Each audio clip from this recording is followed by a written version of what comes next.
একটি দেশ যেখানে ইতিহাস বরাবর একই গল্প লিখেছে।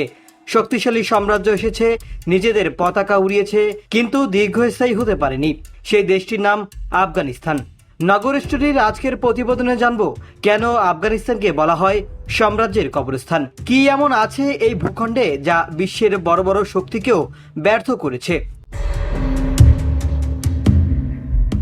আফগানিস্তান মধ্য এশিয়া, দক্ষিণ এশিয়া এবং মধ্যপ্রাচ্যের সংযোগস্থলে অবস্থিত একটি কৌশলগত দেশ। প্রাচীন সিল্ক রোড বাণিজ্য পথ এই অঞ্চল দিয়ে অতিক্রম করত, ফলে ইতিহাস জুড়ে এটি ছিল বাণিজ্য, যোগাযোগ এবং সামরিক নিয়ন্ত্রণের গুরুত্বপূর্ণ কেন্দ্র। কিন্তু এই অবস্থানই একে বরাবর সংঘাতের দিকে ঠেলে দিয়েছে। খ্রিস্টপূর্ব ৪র্থ শতকে আলেকজান্ডার দ্য গ্রেট এই অঞ্চলে প্রবেশ করেন এবং কিছুটা নিয়ন্ত্রণের প্রতিষ্ঠা করলেও স্থায়ী শাসন গড়ে তুলতে পারেননি। পরবর্তী শতাব্দীগুলোতে বিভিন্ন শক্তি এই অঞ্চল দখলের চেষ্টা করেছে। ঊনবিংশ ও বিংশ শতকে ব্রিটিশ সাম্রাজ্য ৩টি যুদ্ধের মাধ্যমে আফগানিস্তানে প্রভাব বিস্তার করতে চেয়েছিল, কিন্তু প্রতিবারই তারা বাধার মুখে পড়ে। এরপর আসে সোভিয়েত ইউনিয়ন। ১৯৭৯ সালে আফগানিস্তানে প্রবেশ করে তারা প্রায় ১০ বছর যুদ্ধ চালায়।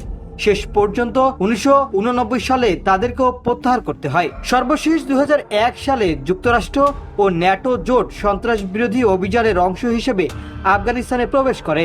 দীর্ঘ ২ দশক পর ২০২১ সালে তাদেরকেও সরে যেতে হয়। এখানেই প্রশ্ন আসে, কেন বরাবর বিশ্বের বড় বড় শক্তিধর রাষ্ট্র এই অঞ্চলে ব্যর্থ হচ্ছে।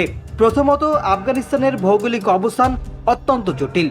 উঁচু পাহাড়, সংকীর্ণ উপত্যকা এবং দুর্গম পথ এখানে সামরিক অভিযান পরিচালনাকে কঠিন করে তুলেছে।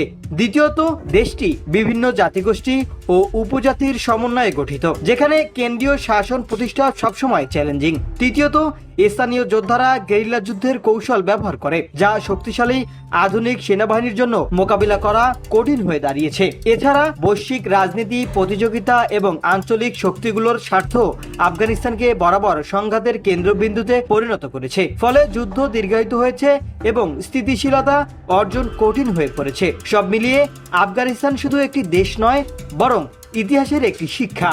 এখানে স্পষ্ট হয়ে ওঠে, কেবল সামরিক শক্তি দিয়ে কোনো ভূখণ্ডে দীর্ঘস্থায়ী নিয়ন্ত্রণ প্রতিষ্ঠা করা সম্ভব নয়, যদি না স্থানীয় বাস্তবতা, সংস্কৃতি ও ভূগোলকে বোঝা যায়।